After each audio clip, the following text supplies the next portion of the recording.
ওম শান্তি 11 অক্টোবৰ 2020 প্ৰাতঃ মুৰলী অব্যক্ত বাপদাদা ৰিভাইজ তাৰিখ 31/3/1986 মধুবন।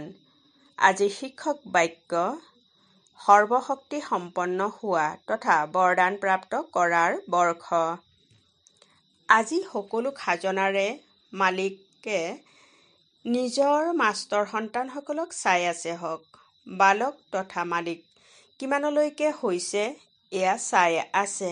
এই সময়ত যেতিয়া শ্ৰেষ্ঠ আত্মাসকল সৰ্বশক্তিৰ খাজনাৰ মালিক হয়, সেই মালিক হোৱাৰ সংস্কাৰে ভৱিষ্যতেও বিশ্বৰ মালিক কৰি তোলে, তেন্তে কি দেখিলে?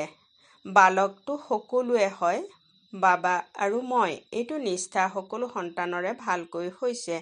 বালক হোৱাৰ নিচাটো সকলোৰে আছে, কিন্তু বালক তথা মালিক অৰ্থাৎ পিতাৰ সমান সম্পন্ন। বালক হোৱাৰ স্থিতি আৰু মালিক হোৱাৰ স্থিতি, এই ক্ষেত্ৰত পাৰ্থক্য দেখিলে। মালিক হোৱা অৰ্থাৎ প্ৰতিটো খোজত স্বতঃসম্পন্ন স্থিতি নিজৰো হ'ব আৰু আনৰ প্ৰতিও হ'ব। ইয়াকে কোৱা হয় মাষ্টৰ অৰ্থাৎ বালক তথা মালিক। মালিক হোৱাৰ বিশেষত্ব: যিমানেই মালিক হোৱাৰ নিচা, সিমানেই বিশ্ব সেৱাধাৰীৰ সংস্কাৰ সদায় জাগ্ৰত ৰূপত থাকে। যিমানেই মালিক হোৱাৰ নিচা, সিমানেই লগে লগে বিশ্ব সেৱাধাৰীৰ নিচা। দুয়োটাতে সমানতা হওক, এয়া হ'ল পিতাৰ সমান মালিক হোৱা। গতিকে এই ফলাফল চাই আছিল যে বালক আৰু মালিক দুয়োটা স্বৰূপ সদায় প্ৰত্যক্ষ কৰ্মত আহে নে কেৱল জ্ঞানতে সীমাবদ্ধ। কিন্তু জ্ঞান আৰু প্ৰত্যক্ষ কৰ্মত অন্তৰ আছে। কোনো কোনো সন্তানক এই সমানতাত পিতাৰ সমান প্ৰত্যক্ষ কৰ্মৰ ৰূপত ভাল দেখিলে কোনো কোনো সন্তান এতিয়াও বালকৰ অৱস্থাত থাকে, কিন্তু মালিকৰ অৱস্থাৰ সেই আত্মিক নিচাত পিতাৰ সমান হোৱাৰ শক্তিশালী স্থিতিত কেতিয়াবা স্থিত হয় আৰু কেতিয়াবা স্থিত হোৱাৰ চেষ্টা কৰোঁতে সময় গুচি যায়। সকলো সন্তানৰে এইটোৱেই শ্ৰেষ্ঠ লক্ষ্য আছে যে পিতাৰ সমান হ'বই লাগিব। লক্ষ্য শক্তিশালী হয়। এতিয়া লক্ষ্যক সংকল্প, বাণী, কৰ্ম, সম্বন্ধ সম্পৰ্কত আনিব লাগে। ইয়াতেই পাৰ্থক্য আহি যায়। কোনো কোনো সন্তান সংকল্পলৈকে সমান স্থিতিত স্থিত হৈ থাকে, কোনোবা সংকল্পৰ লগতে বাণীলৈকেও আহি যায়, কেতিয়াবা কেতিয়াবা কৰ্মতো আহি যায়। কিন্তু যেতিয়া সম্বন্ধ সম্পৰ্কত আহে, সেৱাৰ সম্বন্ধ আহে, পৰিয়ালৰ সম্বন্ধত আহে, এই সম্বন্ধ আৰু সম্পৰ্কত আহোঁতে শতকৰা হাৰ কেতিয়াবা কম হৈ যায়। পিতাৰ সমান হোৱা অৰ্থাৎ একে সময়তে সংকল্প, বাণী, কৰ্ম, সম্বন্ধ সকলোতে পিতাৰ সমান স্থিতিত থকা। কোনোবা দুটাত থাকে, কোনোবা তিনিটাত থাকে, কিন্তু চাৰিওটা স্থিতি যি শুনালো তাত কেতিয়াবা কেনেকুৱা, কেতিয়াবা আন কেনেকুৱা হৈ যায়। গতিকে বাপদাদা সন্তানসকলৰ প্ৰতি সদায় অতি স্নেহীও হয়। স্নেহৰ স্বৰূপ কেৱল ব্যক্ত ৰূপত মিলন উদযাপন কৰা নহয়, কিন্তু স্নেহৰ স্বৰূপ হৈছে সমান হোৱা। বহুত সন্তানে এনেকৈ ভাবে যে বাপদাদা নিৰ্মোহী হৈ আছে, কিন্তু এয়া নিৰ্মোহী হোৱা নহয়, এয়া বিশেষ স্নেহৰ স্বৰূপ হয়। বাপদাদাই আগতেই শুনাইছে যে বহুকালৰ প্ৰাপ্তিৰ হিচাপৰ সময় এতিয়া বহুত কম। সেইবাবে বাপদাদাই সন্তানসকলক সদায় বহুকালৰ বাবে বিশেষ দৃঢ়তাৰ তপস্যাৰ দ্বাৰা নিজক পৰিণত কৰা অৰ্থাৎ মজবুত কৰা, পৰিপক্ক কৰা, ইয়াৰ বাবে এই বিশেষ সময় দি আছে। এনেয়েতো সোণালী জয়ন্তীতো সকলোৱে সংকল্প কৰিলা যে সমান হ'ম, বিঘ্ন বিনাশক হ'ম, সমাধান স্বৰূপ হ'ম। এই সকলো প্ৰতিজ্ঞা পিতাৰ ওচৰত চিত্ৰগুপ্ত ৰূপত হিচাপৰ বহীত টুকি থোৱা আছে। আজিও বহুত সন্তানে দৃঢ় সংকল্প কৰিলে সমৰ্পণ হোৱা অৰ্থাৎ নিজক সকলো প্ৰাপ্তিৰে পৰিপক্ক কৰি তোলা। সমৰ্পিত হোৱাৰ অৰ্থই হ'ল সংকল্প, বাণী, কৰ্ম আৰু সম্বন্ধ এই চাৰিওটাতে পিতাৰ সমান হোৱা। পত্ৰ যি লিখি দিলা সেই পত্ৰ বা সংকল্প সূক্ষ্ম বতনত বাপ-দাদাৰ ওচৰত সদাকালৰ বাবে নথিভুক্ত হৈ গ'ল। সকলোৰে ফাইল তাত বতনত আছে। প্ৰত্যেকৰে এই সংকল্প অবিনাশী হৈ গ'ল। এই বছৰ সন্তানসকলে দৃঢ়তাৰে তপস্যাৰে প্ৰতিটো সংকল্পক অমৰ অবিনাশী কৰি তুলিবৰ কাৰণে নিজৰ সৈতে দৃঢ়তাৰ অভ্যাসেৰে বাৰ্তালাপ কৰিবৰ কাৰণে উপলব্ধি কৰিবৰ কাৰণে আৰু অৱতাৰ স্বৰূপ হৈ তাৰ পাছত কৰ্মত অহাৰ বাবে এইটো স্থিতিক সদাকালৰ বাবে আৰু শক্তিশালী কৰাৰ কাৰণে বাপ-দাদাই এই সময় দি আছে। লগতে বিশেষ ৰূপত শুদ্ধ সংকল্পৰ শক্তিৰে জমাৰ হিচাপ আৰু বঢ়াব লাগে। শুদ্ধ সংকল্পৰ শক্তিৰ বিশেষ অনুভৱ এতিয়া আৰু অন্তৰ্মুখী হৈ কৰাৰ আৱশ্যকতা আছে। শুদ্ধ সংকল্পৰ শক্তিয়ে সহজে ব্যৰ্থ সংকল্পক সমাপ্ত কৰি আনৰ প্ৰতিও শুভ ভাৱনা, শুভ কামনাৰ স্বৰূপেৰে পৰিৱৰ্তন কৰিব পাৰে। এতিয়া এই শুদ্ধ সংকল্পৰ শক্তিৰ বিশেষ অনুভৱে সহজে ব্যৰ্থ সংকল্পক সমাপ্ত কৰি দিয়ে। কেৱল নিজৰ ব্যৰ্থ সংকল্পক নহয়, কিন্তু বাবাই কৈছে, কিন্তু তোমালোকৰ শুদ্ধ সংকল্পই আনৰ প্ৰতিও শুভ ভাৱনা, শুভ কামনাৰ স্বৰূপেৰে পৰিৱৰ্তন কৰিব পাৰে।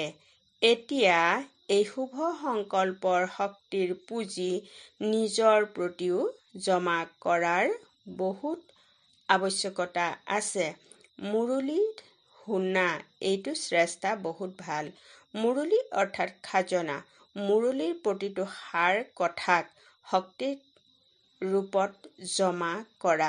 এয়া হ'ল শুদ্ধ সংকল্পৰ শক্তি বৃদ্ধি কৰা। শক্তিৰ ৰূপত সকলো সময়ত কাৰ্যত লগোৱা। এতিয়া এইটো বিশেষত্বৰ প্ৰতি বিশেষ মনোযোগ দিব লাগে। শুদ্ধ সংকল্পৰ শক্তিৰ মহত্বক এতিয়া যিমানে অনুভৱ কৰি যাবা, সিমানে মনৰ সেৱাৰো সহজ অনুভৱী হৈ যাবা। প্ৰথমেতো নিজৰ প্ৰতি শুদ্ধ সংকল্প শক্তি জমা থাকিব লাগে। আৰু লগতে তোমালোক সকলো পিতাৰ সৈতে বিশ্বৰ কল্যাণকাৰী আত্মাসকল বিশ্বৰ পৰিৱৰ্তনক আত্মা হোৱা। বিশ্বৰ প্ৰতিও এই শুদ্ধ সংকল্পৰ শক্তিৰ দ্বাৰা পৰিৱৰ্তন কৰাৰ কাৰ্য এতিয়াও বহুত বাকী আছে। যিদৰে বৰ্তমান সময়ত ব্ৰহ্মা পিতা অব্যক্ত ৰূপধাৰী হৈ শুদ্ধ সংকল্পৰ শক্তিৰে তোমালোক সকলোৰে প্ৰতিপালন কৰি আছে, সেৱাৰ বৃদ্ধিৰ সহযোগী হৈ আগবঢ়াই লৈ গৈ আছে। এই বিশেষ সেৱা শুদ্ধ সংকল্পৰ শক্তিৰে চলি আছে। গতিকে ব্ৰহ্মা পিতাৰ সমান এতিয়া এইটো বিশেষত্বক নিজৰ মাজত বঢ়োৱাৰ তপস্যাৰ ৰূপত অভ্যাস কৰিব লাগে।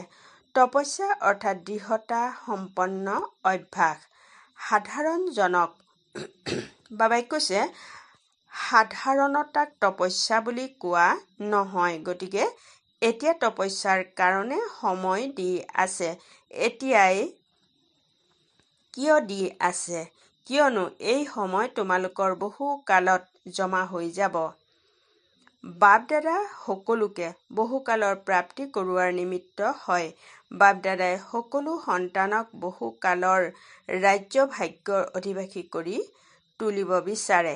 গতিকে বহুকালৰ সময় বহুত কম আছে। সেয়েহে প্ৰতিটো কথাৰ অভ্যাসক তপস্যাৰ ৰূপত পৰিৱৰ্তন কৰিবৰ বাবে এই বিশেষ সময় দি আছে। কিয়নো সময় এনেকুৱা আহিব যেতিয়া তোমালোক সকলোৱে দাতা আৰু বৰদাতা হৈ অলপ সময়তে অনেকক দিব লাগিব। সেয়েহে সকলো খাজনাৰ জমাৰ হিচাপ সম্পন্ন কৰিবৰ বাবে সময় দি আছে। দ্বিতীয় কথা, বিঘ্ন বিনাশক বা সমাধান স্বৰূপ হোৱাৰ যি প্ৰতিজ্ঞা কৰিছা, গতিকে বিঘ্ন বিনাশক নিজৰ প্ৰতিও আৰু সকলোৰে প্ৰতিও হোৱাৰ বিশেষ দৃঢ় সংকল্প আৰু দৃঢ় স্বৰূপ দুয়োটাই হওক।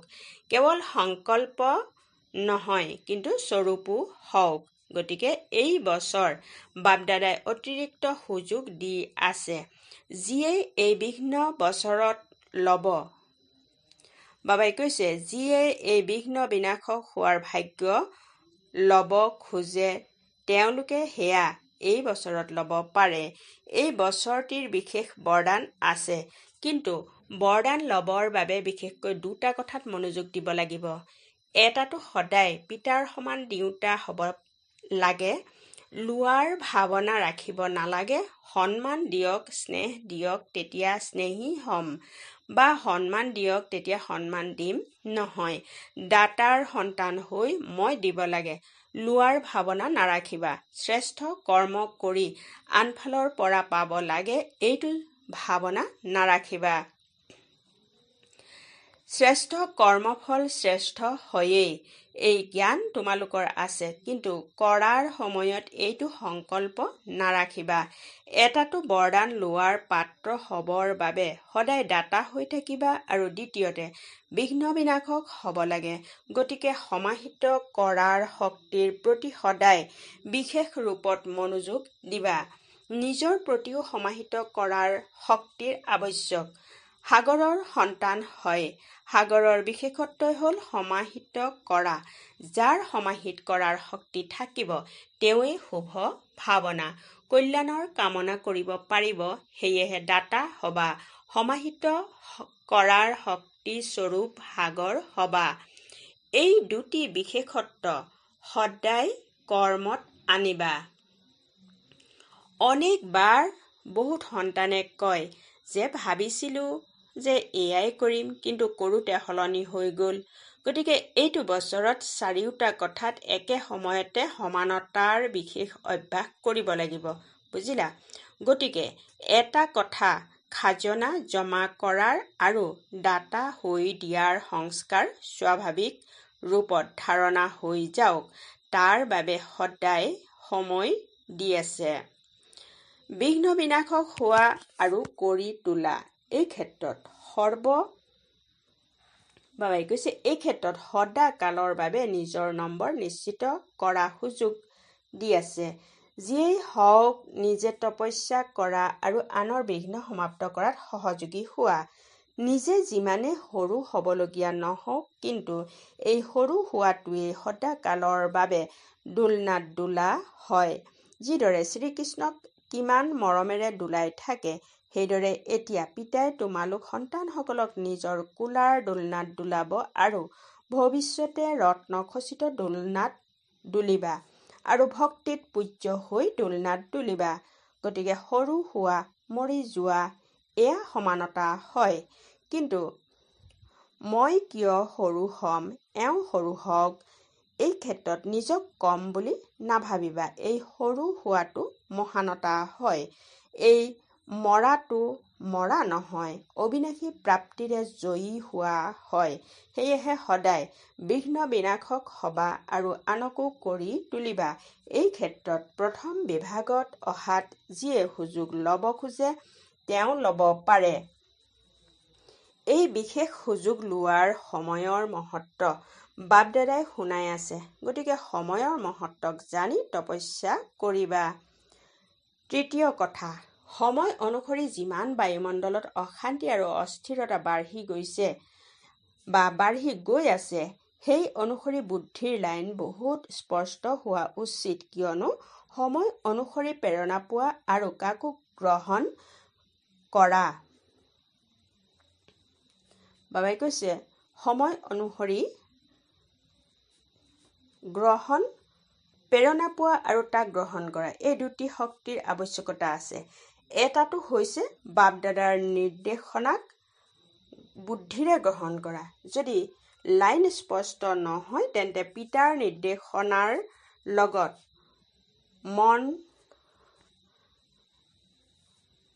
বাবাই কৈছে, নিৰ্দেশনাৰ লগত মনটো মিহলি হৈ যায়, আৰু মিহলি হোৱাৰ কাৰণে সময়ত প্ৰবঞ্চিত হ'ব পাৰে।